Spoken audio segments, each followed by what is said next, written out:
Welcome back, everyone. We're super excited to continue our journey in Star Trek: the trading card game, Star Trek: The Next Generation, the trading card game, and we've gone through the cards that we opened up last episode. We're missing about 70 from the premiere set, and we've done some just temporary sleeving. This isn't all the cards. We have about another 250 cards that are just like the ninth, 10th, 11th, 12th versions of any one cards that we have set aside to make deck building easier. And that's what we're going to be doing today, which is we are going to be building decks based on different factions from the card game. So in Premiere, there are three factions, which are the Federation, the Klingons, and the Romulans. And we're each going to choose one of those factions, at least for this very first time, to build a deck to get us reintroduced in the game.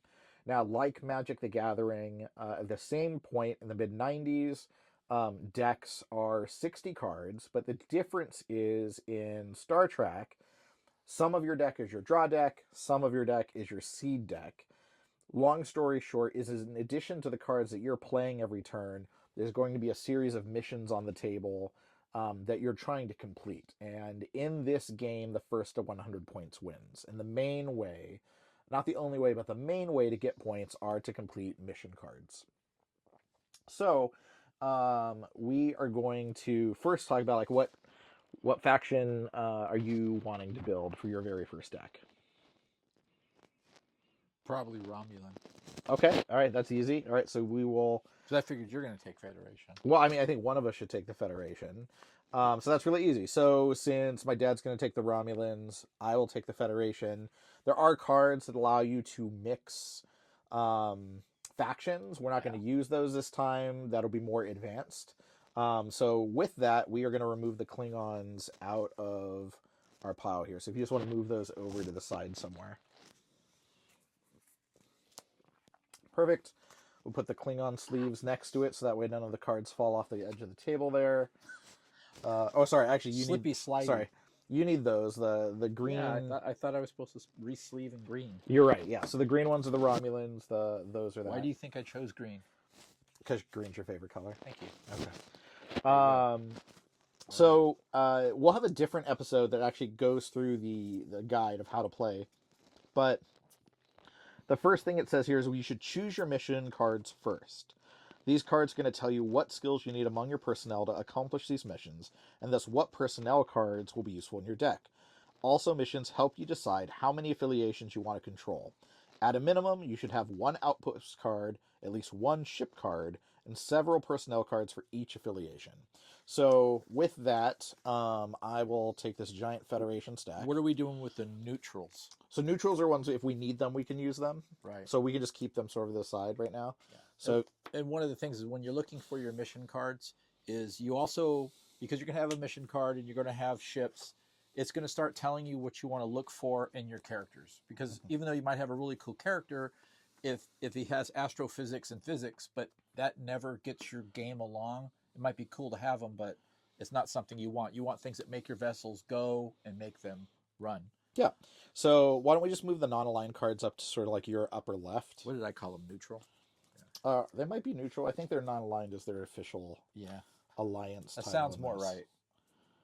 Right? Yeah. I'm pretty sure it's non-aligned.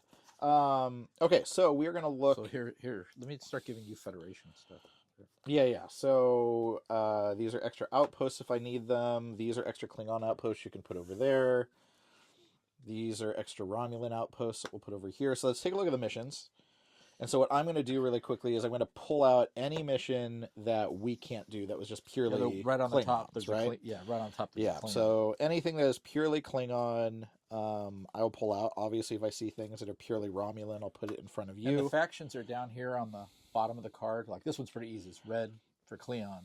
There's also blue for Federation and green for Romulan. And sometimes you'll have all three.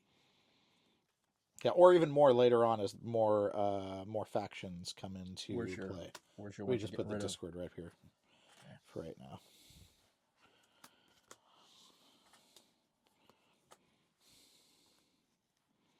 Is there a basic amount?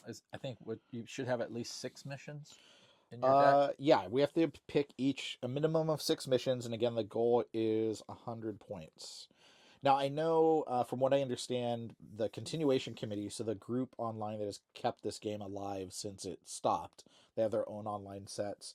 Later on in their rules, they have a rule essentially that if your mission is worth, I think, like less than 40 points, you can't go after somebody else's mission and steal it. And then if it's higher, 40 points or higher, you can. We're playing the original rules, which is you can technically go to any mission that you could accomplish. Right, as long as it has your faction's color. Correct.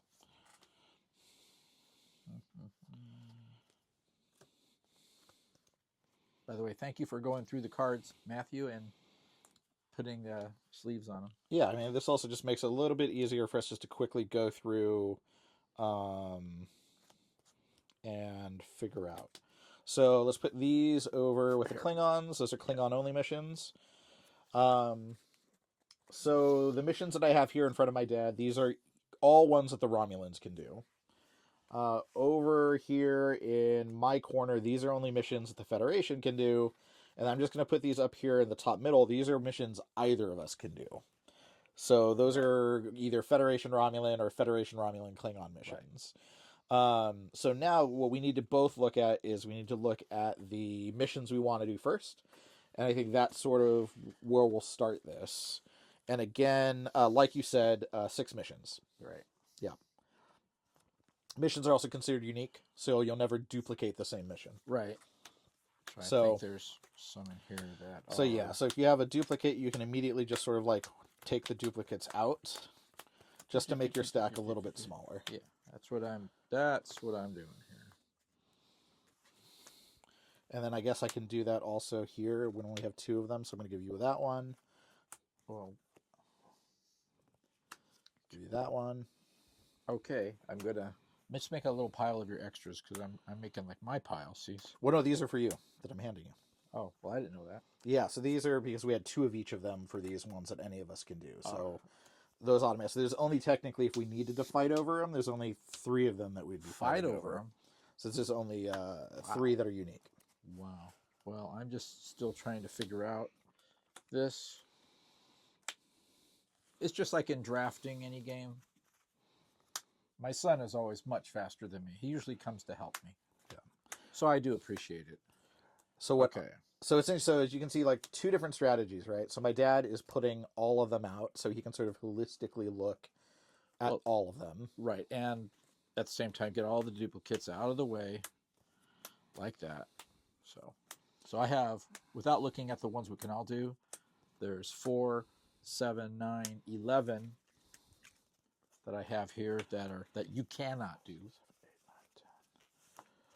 So I have 14 missions, including the ones that we can both do. So do you think in this, is there a benefit to say, for me, just saying, I'm just making my 6 and you can't even go to them. You can't even try to complete them or not. Or should it be more of how a commander has gotten in Magic, where instead of just always trying to go for a win, you go for the social, well, you could have this and you can have that kind of thing. So do you think we should pick 3 that we can only do in our faction and 3 that we can both do? No, I mean, I think this isn't as social of as a game as a commander. So I think you need to, to select missions that you feel like that make your strategy. And so what I'm doing in front of me is that I've been sorting by point value. So I've got so many 25-point missions, 30-point missions, 35-point missions. I'm looking over here at you. You even have a 45-point mission. Yeah. Which is why I'm going to take this 45-point mission since I don't have access to one. Well, yeah, but this needs leadership, computer skill, astrophysics ×2, and stellar cartography. So when I get to go into my characters, if I don't have those, then I'm not going to fix this one. Well, that's true. That's true. And so, like, what I'm trying to do is I'm trying to see, like, obviously, if you take 30-point missions, you need 4 to win. If you have 25-point missions, you need 4 to win. With 35 points, right, you can win in 3. If you had a 45-point mission, that gives me more leeway as well. So I am going to see if I can get Wormhorn negotiations to work. And then I'm going to take a look at how many of these other 35-point missions might be useful. And maybe where do we also have overlap, right? Because if you have multiple missions that need medical or multiple missions that need That's engineering, that's actually what I started looking at because I remember from way back when that cunning was a good one for um, my group. yeah. Now there are two different types of missions in Star Trek: The Next Generation. There are planetary missions. That's where you actually are going to beam your away team down to the planet to solve, and then there are space missions, which you're anybody who's you can have your away team be quote unquote the folks that are on the ship, and that's really important because earlier when my dad was talking about somebody who has physics and astrophysics, that's Albert Einstein is one of the cards. It's a holographic reprojection of the guy. Um, since he is a hologram, one, he needs to be on a ship or something that has a holodeck, unless you have a special card that allows a hologram to materialize. So most of the time, he's only going to be able to help with stellar missions, so missions in space. You're rarely going to get him, especially in Premiere, ability to beam him down. Because I think there might be one card that does that in Premiere, and I think we have one copy of it. So I'm not betting that I'm going to do much beaming down. Because of that, just looking at my top point values here, most of my top point values are space missions. Now the reason this is interesting is at some point after we've sort of built our side of the game, which is what do we need to complete our missions, the other things we need to build are called dilemmas. Yep.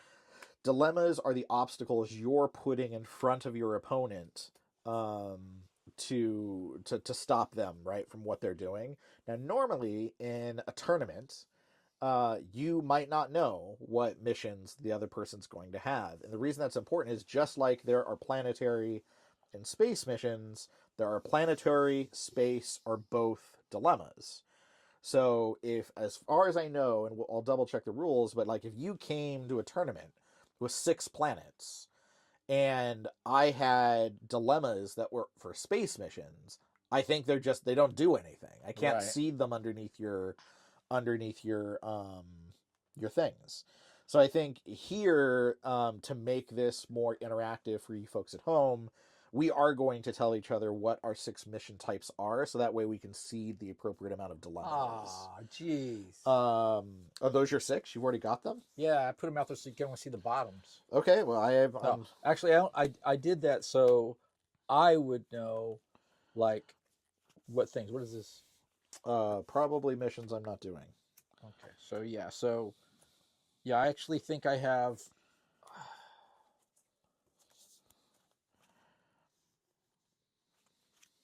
Yeah, I've got 3 space and 3 planet, Okay.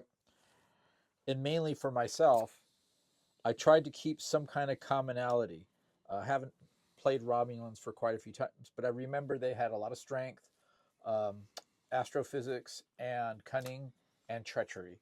So I tried to find this plunder site has treachery, archaeology, and strength. And then up here on excavation, it has archaeology or cunning.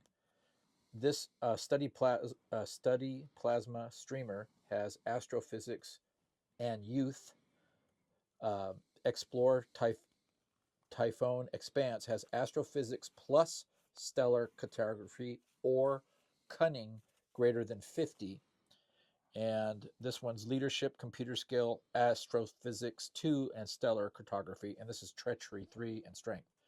So I got 45 as my highest point value, 25 as my lowest point value. Well, let's just say in the strokes of a game, planning ahead, if somehow on my timeline, my space was it space line or timeline? That's okay. We'll Spaceline get to that. probably. If for some reason I'm able to get those 2, which would be my goal, that would be 70 points. Now all I have to do is hit any one of these, and that's the game. Yeah. So it's not like I tried to set this up with a. You could put a bunch of 20-point or 25-point ones, but going through the game, you've got to get all those. So my goal is to try to get 2 of those, or if I can get 2 of the 30s or 35s, and then this one. In any sense, I have many ways of making 100 points, from 3 to 4 to 5 different ways, not even counting anything that my opponent may have also picked that includes all factions. Yeah. So this is just this. Of course, this 30, I might think about it, but Matthew might take it. So, Okay. yeah, Well, we sorry. don't have any duplicate missions between us. If you want to set those aside, those are the extra missions. You can put your extra missions in a stack. Yeah. And so I'm just going to move up some of these piles.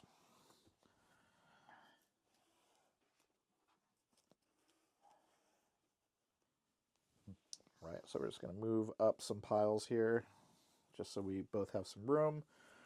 And because these are all dilemmas right here. right. All right. So where do you want them moved? Just up here? Yeah. And, in future videos, we'll try solving the lighting issue with some of the cards being unreadable, but we'll try popping them when we're talking about them. Yeah. So, okay. So let's do dilemmas next to sort of get that out of our way. Or would you rather do personnel next? Personally, personnel. Okay, so let's do personnel. We want to scoot those over. That way you can make your line. Yes. Because I'm right here on my edge, so it's about as far as I can go with mine. Oh, okay. That's Yeah. I got, Now this is I not got the plenty actual of room. space line of the game, but this allows us to look now as we're going through our characters. All right. So again, now we're these Characters are ships. So these six cards, right, are count towards your deck of 60. Your outpost that you have count towards your deck of 60. So you already have 7 cards, right, for your 60 card deck. And you're right. And so now what we're looking at is ships, right? Because you need to be able to fly around from place to place. And you need to have at least one ship, right, from your faction.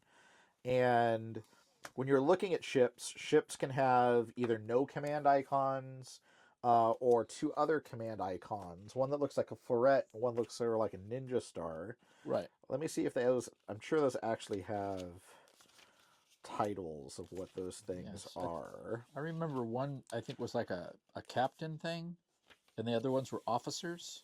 Like you have to have in your group. It's like Varel here. This Command and staff. So if you have the big floret, it's a command ability, right, and if you have the ninja star, it is a staff ability. Okay, perfect. And that's what you need to run. Correct. Now, I don't remember if you just have one ship of each, or you can have as up to. So in this game, you can have as many cards as you want. If you need more than 4 of any card, we have those extra ones. I don't think we will. No. But yeah, you're not limited to what ships. So I'm going to go through. I did not pull the Enterprise, so I do not have an Enterprise for the Federation here. I don't remember what the ratio was. I think back in the day there was a ratio of how many ships you had, because obviously it doesn't do you any good if you have a whole ton of ships and no one to put on them. Right, and to be fair, I do think that when we used to play the game, we didn't have a lot of the cards, and so I think one of the things that we're going to see, even though this is going to be our first time playing Star Trek in a very long time, I think our game that we play is still going to be shorter than the ones we remember in the past. Right. Now, what's interesting is, so earlier I had talked about how you need to have, I believe, a holodeck for any of the cards that have the holodeck symbol. And I don't think I have a ship that has one. Oh, I do. So I have a Galaxy class that does have a holodeck. That's important, But so I can actually use those. Well, that's important for your mission. Correct. So you have a mission that you have to have a holodeck. Correct. And so obviously those require, in some cases, a command and 2 staff. So That's let's see. I guess what you would say the best ship for me is the D Deridex or Deridex. And same thing, it has 1 command and 2 staff. Yeah. Now, interesting thing here. So there's no resource system. So every turn you can just play a card, right? So like whether I have a, no name, Tate from the lower decks of the ship, or I have Jean-Luc Picard, they both count equally for me to play. Right. And so in some cases, because we opened a box and a bunch of starters, even though we're missing 70 cards, I'm pretty sure in both of our factions we have lots of folks with command icons.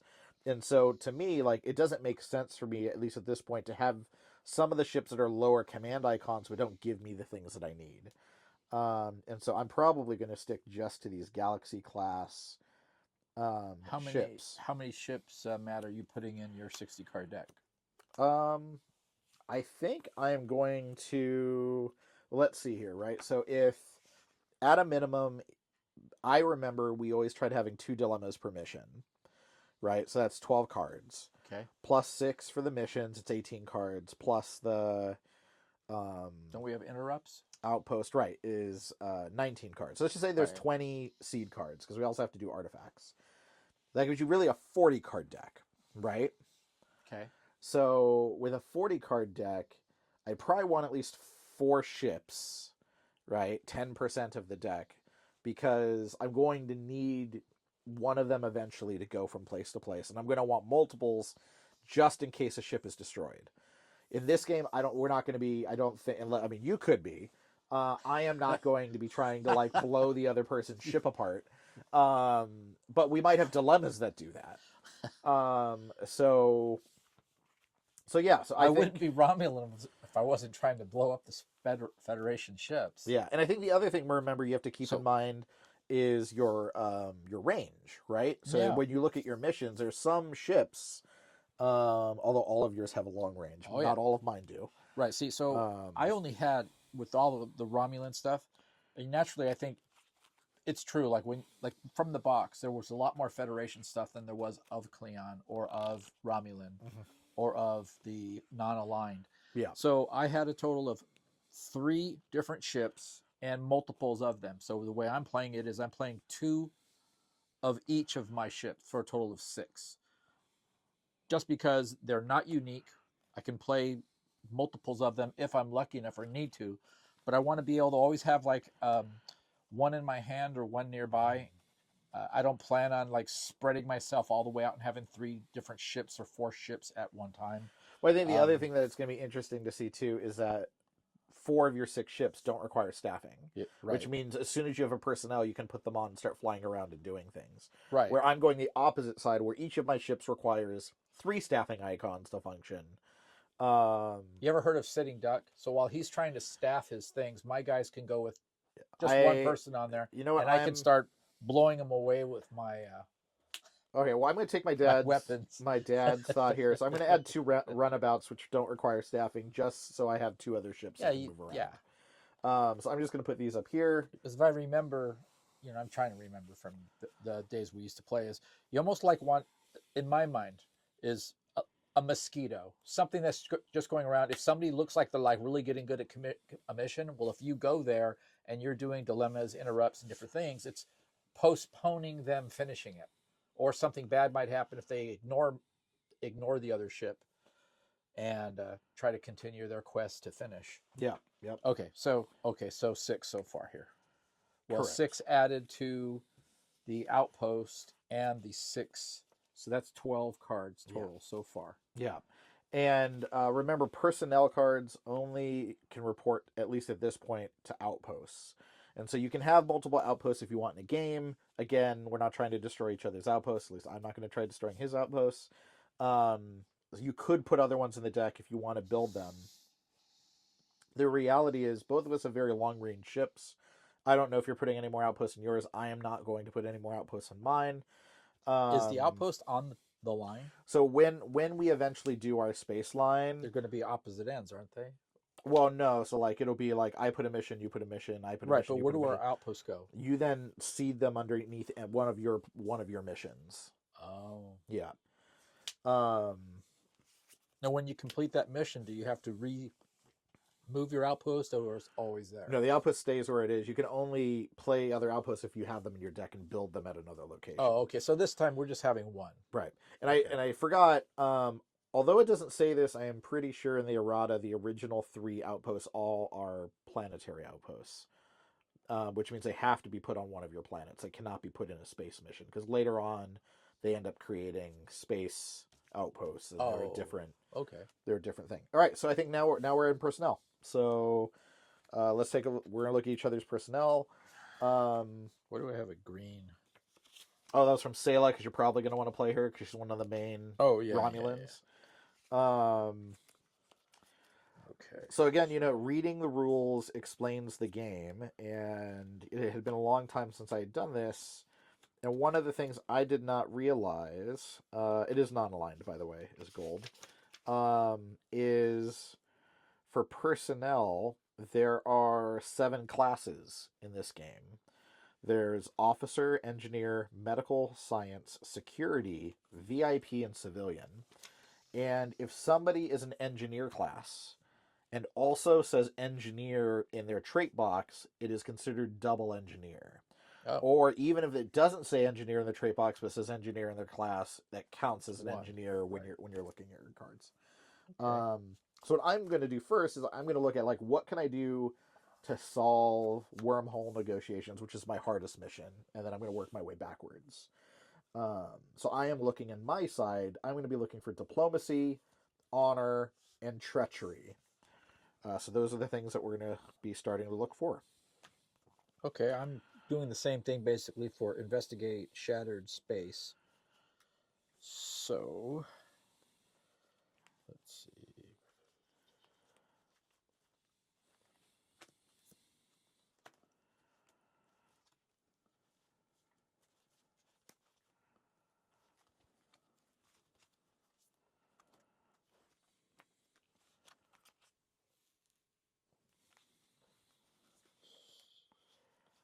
Diplomacy, honor, and treachery.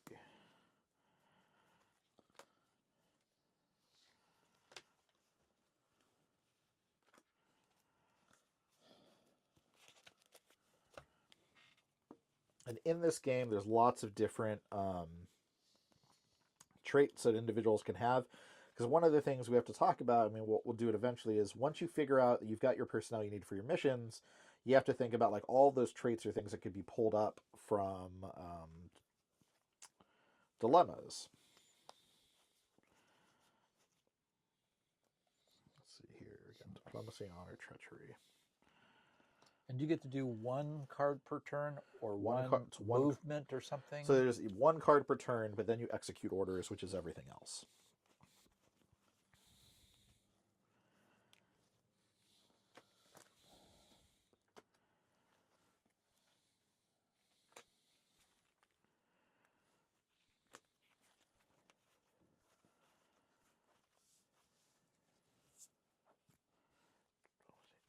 Treachery.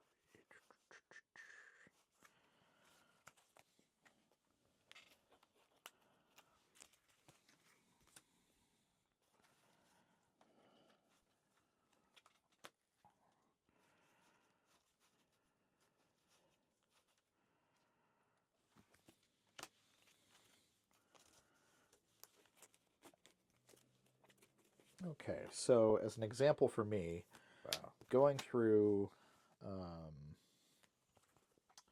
my cards, and this should probably come as no surprise, there's not a lot of treachery in the Federation. I've got, I think, one person who would be able to help me solve that with treachery, which is Nikolai Rosenka, who is Lieutenant Worf's human foster brother. And yeah, he has Human treachery. wharfs. Oh yeah, So he that's was right. Worf's foster brother because Worf was adopted, and most of the characters I have that have diplomacy and honor are unique. Meaning I can only have one in play at any given time. Doesn't mean I can't have more than one in my deck. I'm pretty sure, which I'm just going to double check that rule. I don't think they're considered necessarily restricted when they have the 4 square icons next to the name. Let's see, each universal indicated personal shown as the type. Yeah, so it only has to do with play. It doesn't have to do with how many you have in your deck. So yeah, you could have 4 John Lupa cards in your deck, but you can only have 1 in play. But for a character like, again, like, actually, do I have any non-unique ones that are on here? No, actually, these are all considered unique characters. like this Romulan that my dad has on top, Terras. Yeah. You could have as many ones as you want. And remember, we also have the non-aligned characters to go to help fill in the gaps of what we're looking for. And so I would say if you're going through here and you're looking for skills you're not seeing, you should go take a look at the non-aligned pile because you might have folks there that can help. I think I'm okay with that. The thing is, just like with doing trying to sort a deck, trying to make a standard deck or doing a draft deck, I'm already this thick, so it's like, Well, that's great for him. I don't have that many options for mine. Um, and I was wrong. I actually have 2 cards for treachery. So the other one's actually Rolaren, who is the Bajoran officer, who we later see in Picard, in the latest series of Picard. that's all your characters. These are just the ones that could fulfill this mission. Excuse me. God bless you. Thank you. So those are dudes that can just do your one mission. What about your other 5? Well, I have to work backwards, right? So like I'm trying to see who can solve this, and then I can work backwards. So it takes 5 diplomacy or 4 honor. I already know I'm not getting treachery. As a suggestion, I'd say, okay, so what 4 or 5 things does it need to complete it, and then see how many of your other ones, which I would call lesser missions, have 1, 2, or 3 in common with it, because then you're kind of solving the whole deal. No, I get that. I do need 5 individual diplomacy or 4 individual honor to solve this. So that's why I have to see what my multiples look like. So I'm wondering how many, like, personnel you would have in a deck. Yeah. 1, 2, 3. So as an example here, I have 4 characters that could solve it with honor, which are Jean-Luc Picard, Worf, Kay Ethler, looks like she's a half Klingon, and Tom Ebron. And right, so because I only need 5 diplomacy, this, if I hypothetically had them all in play, would give me, or so not diplomacy, honor. I only need 4 honor. This would give me 1, 3, 4, 5 honor with these. Now the problem is you're not going to have everybody in play from your deck. You might also have characters that are killed. So you want to have multiple ways to be able to solve that. So the most right now when it comes to honor that I could possibly have is, it looks like 1, 3, 4, 6 honor, which gets me like a time and a half of what's necessary. Using these same characters for diplomacy, I would have 2, 3, 4 diplomacy, so not enough. So we'll add Deanna Troi, which would get us to 5 diplomacy. But again, I think we always are trying to look for like time and a half, where we have people that can help us support. And yeah, steal that for a second. Sure. And if I look here, I've got multiple command icons. Command ability. Command ability can also substitute a staff ability. So I'm also going to put another one here, because my goal here is always to have time and a half, which in this case would be 7 or 8 diplomacy. This would be 2, 3, 4, 5. This is 6. If I wanted another diplomacy, I think Riva might be a really good person to have in the deck because he's diplomacy times 2. And I have multiples of him, so if I wanted to, I could have 2 Rivas to help have a higher chance of pulling the diplomacy that I need. So looking at that, then I look at my next thing, which is I need engineer 3 and computer skill. And so what do I have here for engineering or computer skill? Most of these people are VIPs and officers, so I don't have any engineer class yet. And I don't have anyone here that can do computer skill. So that's the next thing I'm going to be looking for. Now I did pull over some bridge crew already, right? Jordi LaForge is an engineer. He's an engineer that also has computer skill. So that's super useful. So now I'm going to go back through and look to see what other things I might need. Ro Laren, I'm also going to put in here because she has computer skill. And Corel also has computer skill and diplomacy. Well, my 45, which is the largest one, has leadership, computer skill, astrophysics times 2, and stellar cartography. So I need all 4 things and 2 of 1. So it's 5 things to complete that big one. Now, as it so happens, these 2 right here also on my line also need astrophysics. So astrophysics here, astrophysics here, astrophysics here. When it comes to and that's basically it. I should put like these over here because these are all in common. These have strength greater than 30 or cunning greater than 32. 2 of these have archaeology and 2 of these have treachery. This one has treachery and archaeology. So that's why I started to, like Matthew did, I also started looking over here at what leadership, computer skill, and astrophysics. So other than the one rare card that we got that was here of Sulla VIP, she has diplomacy and leadership and treachery and youth. So I can, if she happens to come up, it works for many of my missions.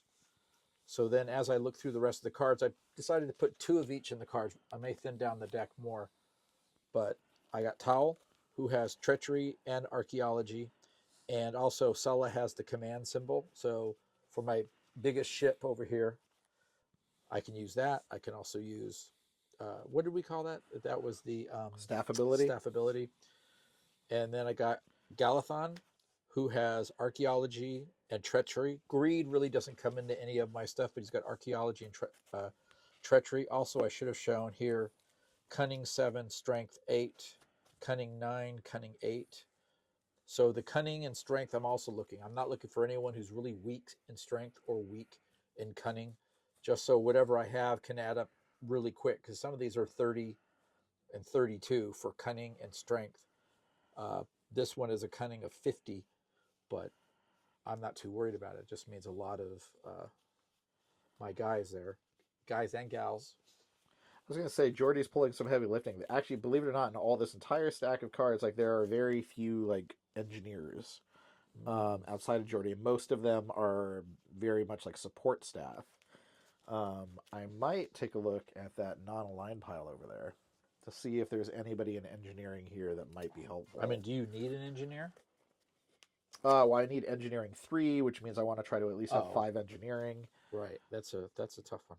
I got that. Yeah, okay. And maybe there's somebody over here that would be useful.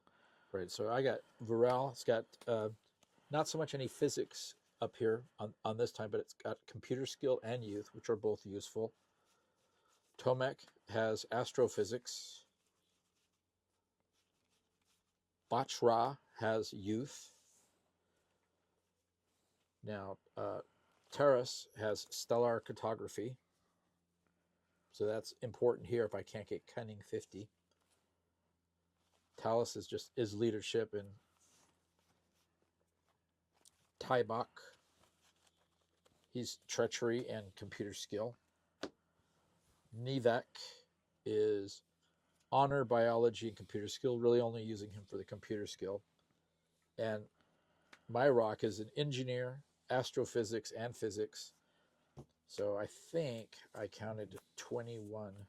1, 2, 3, 4, 5, 6, 7, 8, 9, 10, 11, 12, 13, 14, 15, 16, 17, 18, 19, 25. So 21 plus 6 ships, that's 27. Okay. Plus those 7, so that's 34. That what you just did can solve every one of your missions that you have? Yes. Okay, well I'm at 19 and I'm 2 missions in. So I'll see. So I took Bach. But did you have anything that's common? I mean, or do you need personnel for like each individual yeah, mission? That's going to get real cumbersome. Well, I guess we'll find out which strategy works. That's true. Yeah.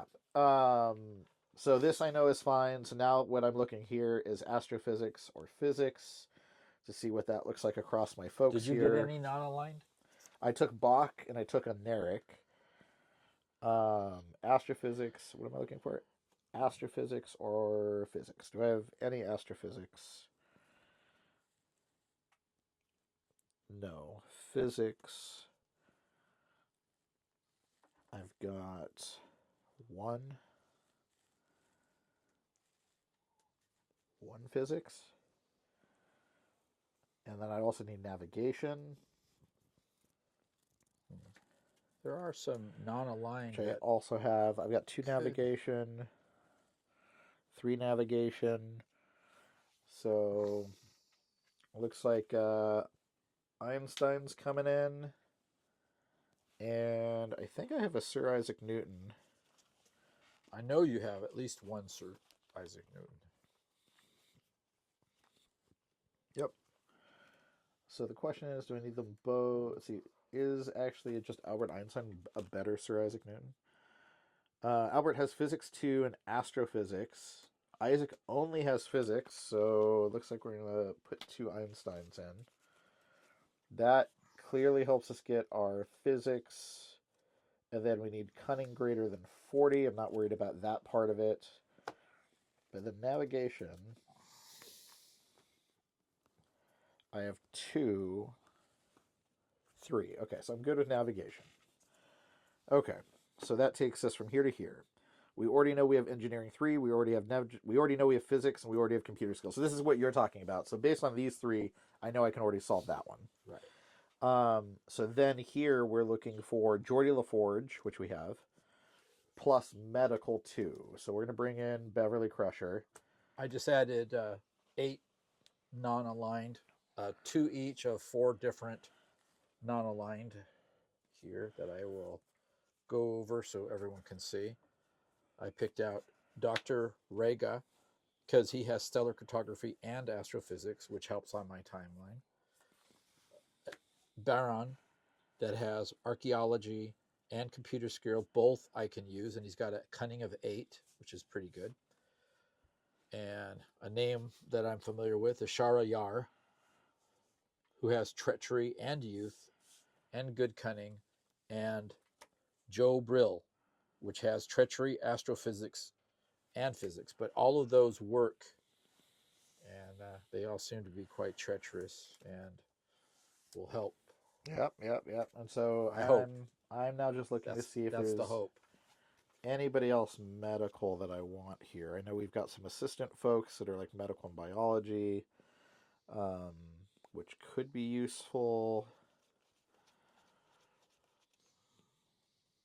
Some biology, medical, Dr. Sela. It's probably good to have computer skill and medical. I think that should be fine. So I think I also have all the personnel that I need. I think I have too many, though. I have 35 personnel. I mean, well, we will see. Basically, it's the one, I guess, rare card and 17 pairs. So I have 18 unique. That may not be the best word to use here, but 18 different characters. So how many personnel do you have? Total cards, 35. How many do you have? Wait, personnel, or does that include your ships? Yes, that includes my ships, I believe.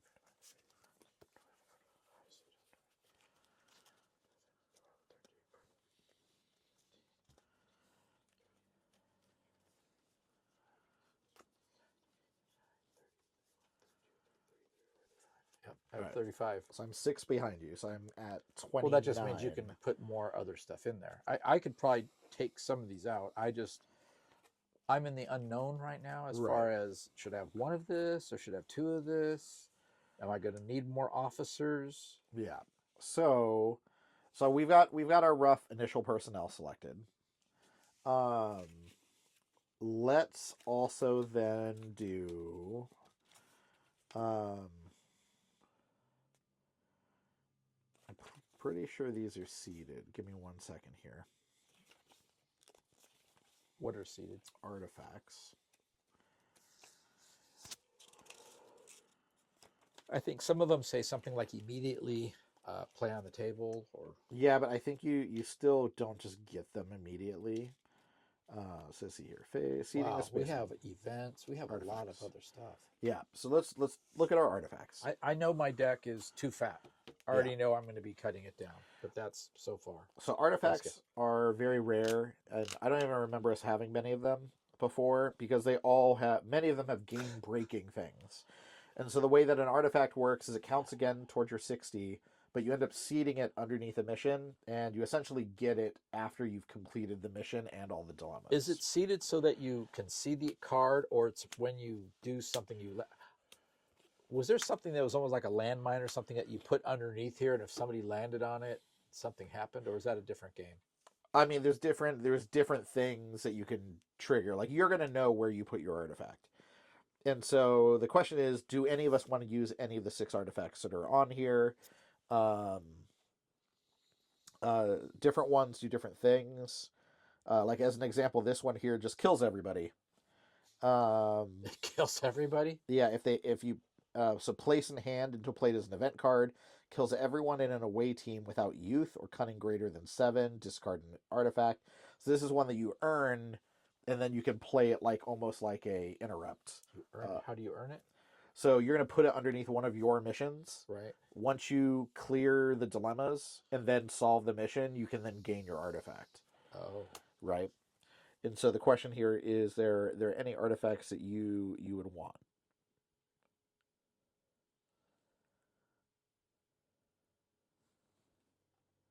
Oregon. Yeah. This is the best artifact that we have. In this game, like with any game, right? The amount of actions you can take, the better. This is the double your turns. Yeah. Yeah. So this allows you to double turns.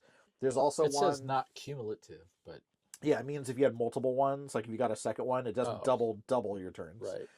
There's also we don't have it. I think it's the Betazoid gift box, which essentially is like Ancestral Recall. It's draw 3 cards. Right. Yeah, this one does nothing for me personally. Yeah, so what this artifact does, the interface generator, it gets rid of, it nullifies certain dilemmas. This one here, Kurlan Niskos, is pretty good because it's place in hand until played on any ship as an event card. If the ship has all 7 personnel types aboard, its range, weapons, and shields are tripled. Yeah, and that's especially good if you're, again, trying to do like a combat heavy deck. Well, since you're taking this, I'll take the Vulcan Stone of Goal. What, to kill my whole crew? Possibly. That's not nice. That's okay. What's this? Place in hand until played. What's it say? This ship travels To the future. It's a time travel pod. Yep. Place in hand until played. So it sort of allows you to hide something away and then it comes back in so many turns. I'm good with just my 1 artifact. You know, for now, this game, I will just take this 1 artifact. All right, so does that just go into our deck, or so is that actually going to be seeded? I'm gonna keep it with my outpost because I know it's gonna be seeded. Okay. And then we're just gonna set these artifacts away. Okay, so now we're in dilemmas. So how many? You're running 3 and 3. I'm running 2 planetary and 4 space. So yeah, so I guess we just start going through here. I don't know how you want to do this. Sorry about that. I guess, I know what I do. Anything we have 2 of, I can just set aside and be like, if that's one of the ones you want to use, you can. Can you only have 1 dilemma per deck? I mean, 1 of a dilemma? No, not necessarily, but it's probably the easiest way for like our initial decks right now to go. Wow, it almost looks like somebody went through these and organized them. Yeah. Thanks for doing that. Yeah. Definitely makes this a little bit easier.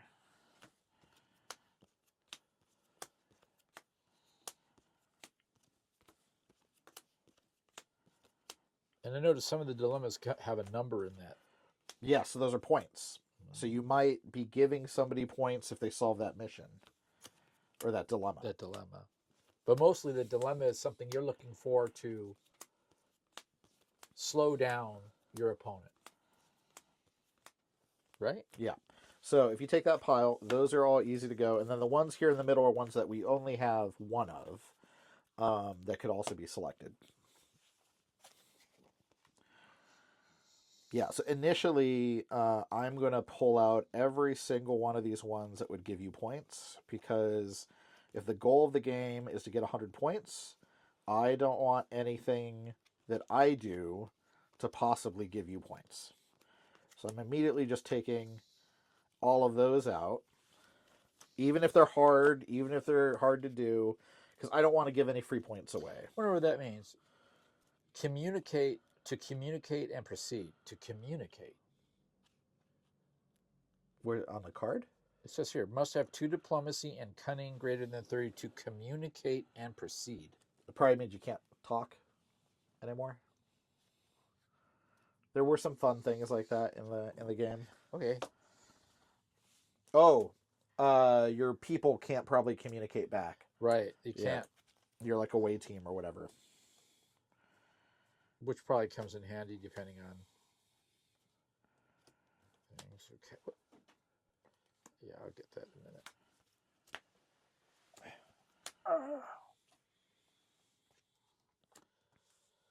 Okay, pretty much like you. I don't think I'm going to give you any extra points either. Okay, I just put a pile up there for those.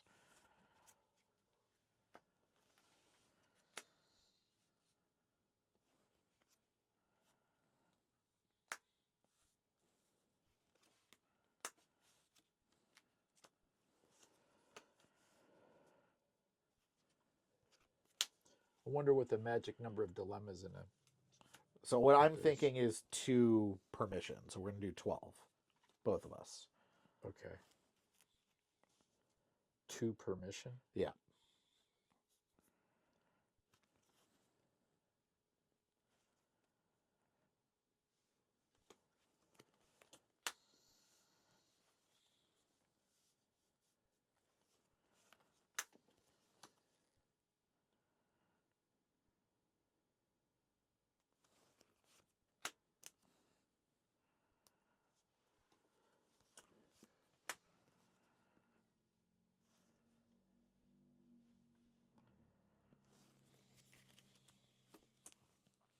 Three and three. So I'm looking for 1 more of these, 3 more of these, maybe.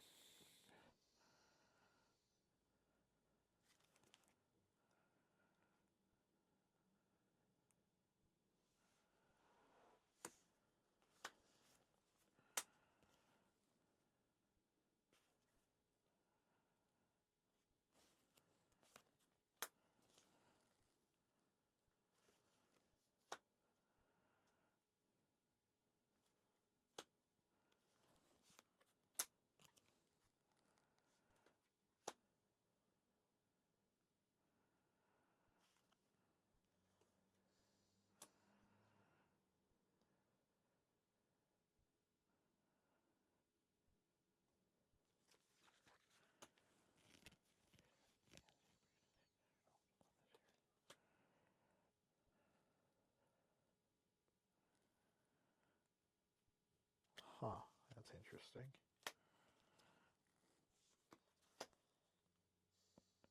Yeah, sorry, it's probably getting pretty quiet there. Reading these dilemmas. I'm gonna set those aside. You had 6, or you had 3 and 3, so I've got 12. Let's see how that works. Again, these are going to be seated, so I'll put these here. So that's 1, 2, 3, 4, 5, 6, 7, 8, 9, 10, 11, 12, 13. That makes sense. 20.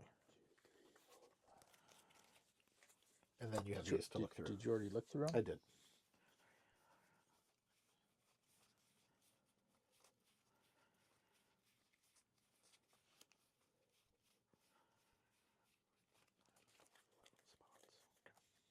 What happens when a ship is stopped? Can't move anymore. They beam back, an opponent immediately controls ship and crew until stopped. Then turn resumes. Okay. So, like as an example, let's say like you went. Let's say you just like your ship was already here. It didn't move this turn and it beamed down. What then I can do is like let's say your range was 9. I could move your ship away. Oh. Yeah. I got you. But yeah, so I see how this is going. So my seed deck is 20 cards so far. So that's everything I'm seeding is a total of 20, which gives me 40 for the for my draw deck for this. And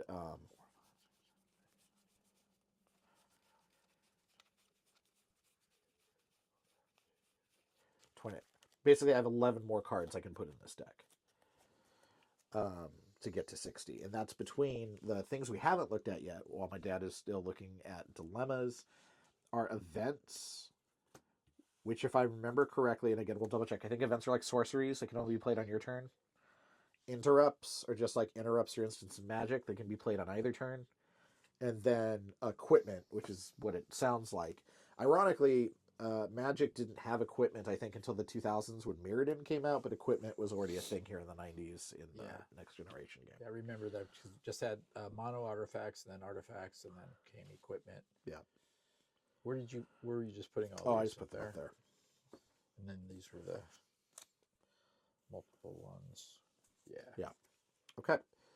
So with your your seed deck. When you said seed deck, what did so you that's mean? the missions, the outpost, the artifact, the dilemmas. Oh, I got you. 1, 2, 3, 4, 5, 6, 7, 8, 9, 10, 11, 12. Right. So I've got the 3, 6, 7, 8. Right. So 20.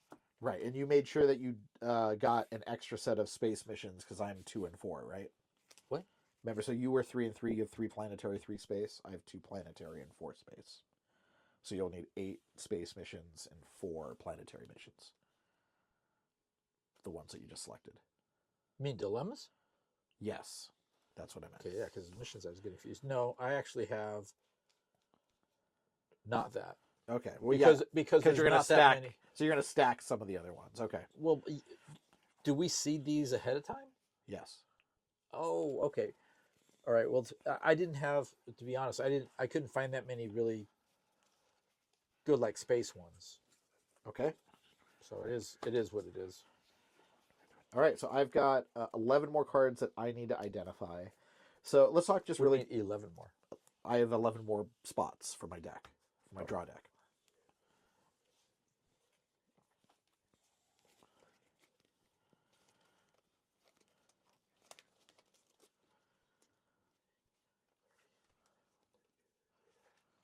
What do you have, 35 right now?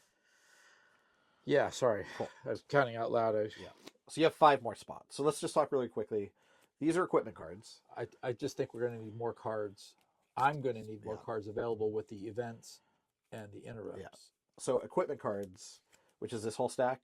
Right. All this does is it gives your staffing additional classes or abilities. Right. I am confident in my personnel selection, so I am not going to take any equipment cards. So I'm going to put them over here just in case my dad wants to look at those. Let me ask you, on your personnel, did you have duplicates? Yes, on several. I never had more than 2 though of a card. Okay. Yeah. Wait. Yeah. No more than 2. Right. Yeah. Even if it was like a universal card. So like we said, interrupts, I believe, can be played on both turns. I think events are just during your turn. I'll double check that. So what the rules here say, really quickly again, for equipment represents special equipment such as phasers and tricorders that can be used to enhance performance of an away team or a crew. I think my crew is good. We don't need those. Right now, the premier version of the game, it's really literally phasers, tricorders, and pads. It's really the only things that are in there. Events. These cards interject special occurrences or conditions during a player's normal turn of the game. The consequences of an event can be long-lasting, but not always. Interrupts interject special occurrences or conditions at any time during the game. Interrupt cards literally interrupt. They can be played during another player's turn. The consequences are short-lived, but not always. So again, like I said, events, your turn, interrupts, both turns. Now, I remember a specific card that I know that we have, I think, 8 of in here that I need to have in the deck. Because, again, like we said, you play 1 card a turn. And so trying to figure out how many actions you're going to have in a turn is important. The artifact my dad got, should he ever get it, essentially, without anything else, doubles the amount of actions he gets in a turn. And you can see that you can start falling behind really quickly. So what we're going to start with is we're going to look at events. Events are the cards that can only happen um, during your turn.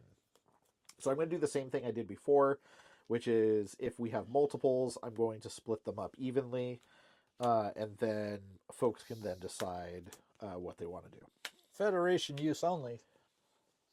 Yeah, there are some No things that good for are me. Klingon only use, Federation only Yeah, use. I'm seeing this. I am going to take out all of the espionage ones. Why? So these are the things that allow you to attempt the mission of an opponent. Um, Oh, you're taking them out. yeah, just initially.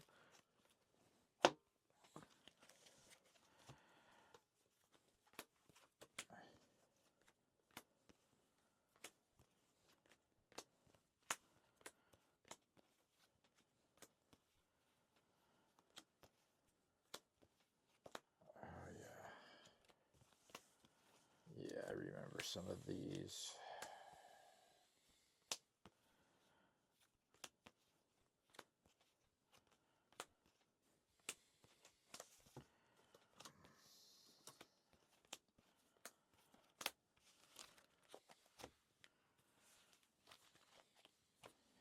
Yeah, I, I, some of the equipment is pretty good, but I don't think I'm going to use it this time either. Did you count what your like total deck was? Yeah, that's how I know I've got 11 more cards.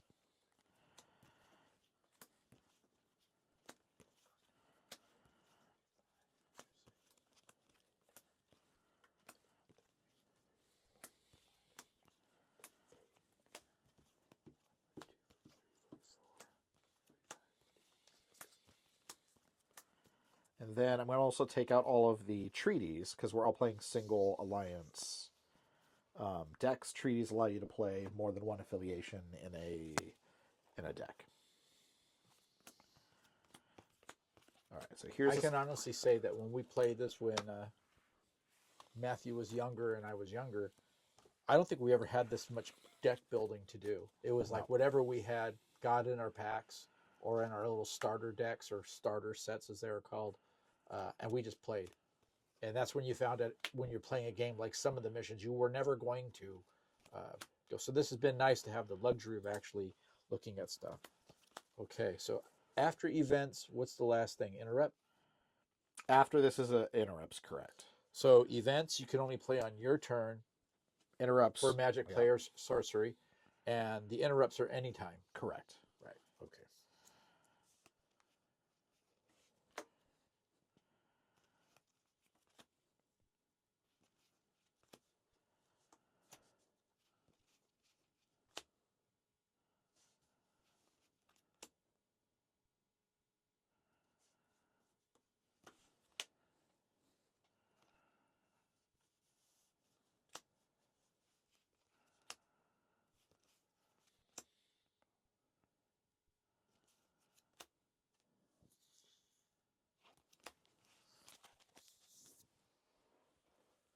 So if your ship stops somewhere, and like this one card event, Tetron Field, and you need navigation to get past it, how do you get a navigation on that ship?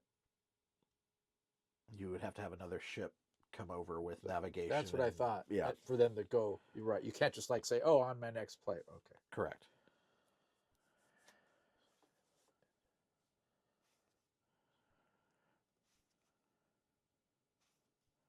Also, sorry, I forgot. I'm going to take this card out too.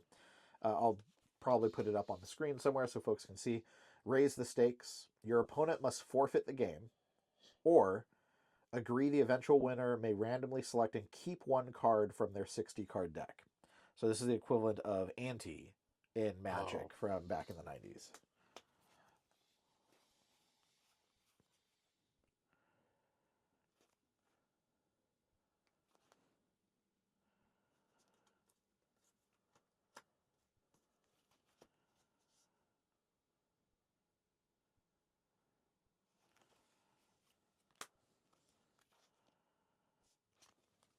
These are also, you can look at those. Or what are those? Events that we had less than two of or an uneven number of.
All right. I am now up to 37 cards, which means I only have 3 cards left in my draw deck. And so while you're looking through events, I'm going to do the same thing I do with interrupts. I'm going to separate them into 2 piles. So that way you'll be able to. What's under here? My seed deck. Your... So this is my dilemmas, my outpost, my artifact. Oh, okay. I've probably been mixing everything up. That's okay. All right.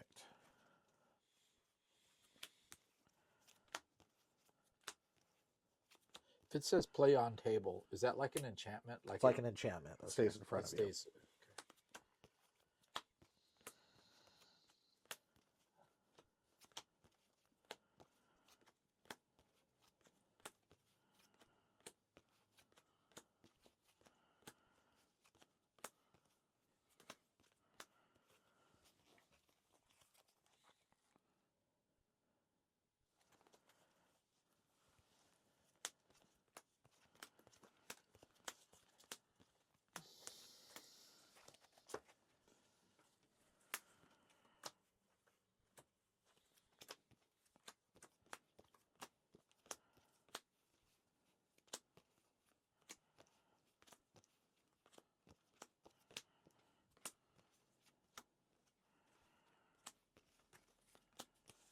Where did you put the events up here? Yeah.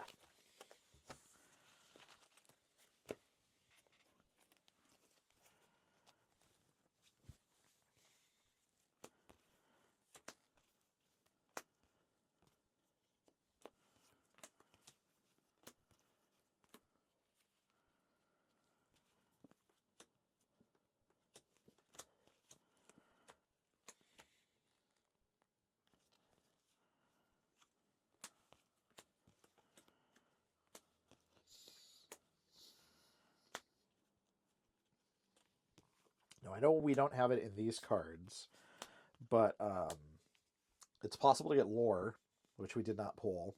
We have the Rogue Borg interrupts, which you'll see, but we did not get there's a Borg cube dilemma. We don't have, that's rare. No, we but don't. We have it in our old cards somewhere. Yeah, because it also, I've already seen cards that say you can play on any ship except a Borg ship. Yeah. So there must be Borg ships in this setup somewhere. So in your seed deck that you keep saying up here, you had your dilemmas. Dilemmas, artifact, outpost.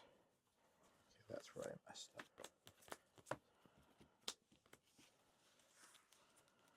Put that over there for you to look at.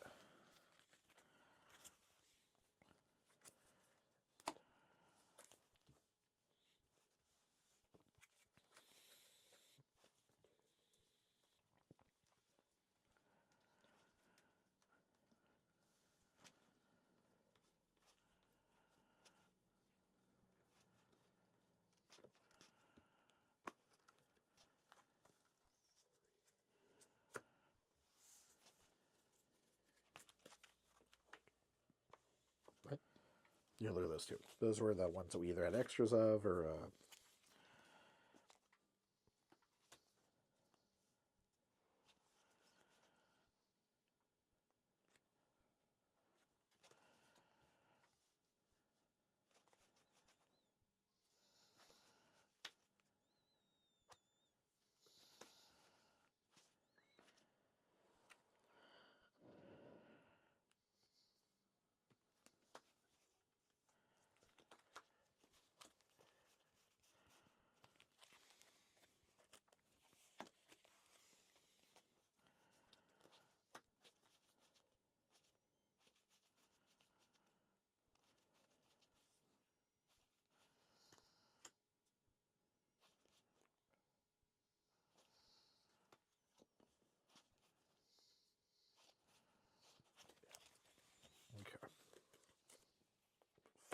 there.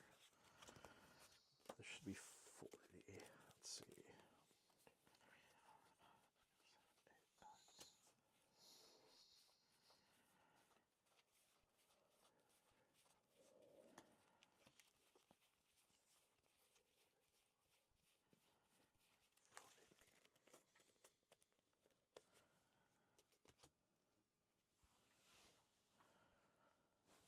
Oh, sorry. No, it's good. So Quiet. I'm quiet. while he's going through his cards, I am going to start sleeving mine in this. That way it's going to be easier for you folks to be able to tell who's doing what where. So we did sleeve them temporarily in Dragon Shields just to make it easier for us to be able to slide through them without scratching the cards. But this will make it a bit easier for folks online to be able to see what we're playing. I'll be in the blue, he will be in the green. And yeah, it should be a fun first game. Of course, our games are going to evolve as we learn the game more. We'll be opening up another box of cards in a month, where we're going to be getting the same thing, except it's Premier Unlimited, the 1994 edition. And because there are 3 different versions of legal Premier, which were the black bordered version of Premier. You could either get it like we did through a booster box or a starter box, or something that I've only seen photos of online is there was like a media kit with a special little box. I've never seen one of those come up for sale, that you could get the original black bordered Premier. Then within a month, they printed what was called 94, or some people call it Alpha Unlimited. It's essentially the second printing of the game from a Magic perspective. It's like beta. There are people that will argue that it might have been short printed compared to Premier Black Border or the 1995 Unlimited Edition. I think everyone will agree the 95 Unlimited Edition, which is the third printing, consider that essentially like unlimited. That was it was overprinted. You can still get booster boxes of it, I think, today for like $30. So it's a great entry point into the game for Star Trek: The Next Generation. So yeah, so they did those 3 initial sets, and then Magic players may know this, that there was a gold bordered set of Magic cards that was released, where you bought this box and gave you one of every Magic card with a gold border around it. Star Trek did the same thing, except they are silver bordered, and it came in a special collective tin. Um, so yeah, so by the time we are out of Premiere and moving into the expansion sets, the hope is that we'll have at least one of every card. Like I said, we're missing 70, and our decks will evolve as we progress through those openings. So how's the interrupts coming on your side? Pretty good. I just got to narrow it down now. Okay. Or see if there's anything I want to take out of there. It's always the hardest part. And so what I ended up with 20 seed cards and 40 cards that make up my draw deck. Obviously, we also are going to see how that ends up working out. My deck that I've built is really about trying to speed run as much as I can within my missions. I'm not really interested in attacking his ships or attacking his base. He's making that very well publicly known here. I am. And so I'm going to see if I can get additional card draws with things like the Traveler Transcendence, be able to place down multiple cards per turn with Red Alert, and again, just trying to solve missions as fast as I can. The only interrupts that I ended up taking were the what are they called? Particle fountains, because those give you a bonus of an additional 5 points. I'm already going to have a lot of engineering for most of these missions, so that might give me some bonuses that I can look forward to that are relatively easy to get. Now, when going through the rulebook, we did say that the starter decks were completely random. They even say so. And so they just said like substitute cards if you didn't get the outpost you needed. So not the best, but that's sort of how early trading card and collectible card games were. So cool. How are you doing on getting to 60? I have 60. You have 60? Mm-hmm. All right. Well, we are not going to keep you on here as we sleeve our cards, and we will come back next time with our first game of the Federation versus the Romulans. And the Romulans are going to win. Just so you know, because he keeps saying that he's not going after my ships. I'm going after his Yeah. and his personnel. Just so you know, that's I mean, Yeah, if I have nearly almost all of the Federation bridge crew and I still lose, then I definitely need to go back and deck building. So we'll see you next time. we'll see you. Thank you.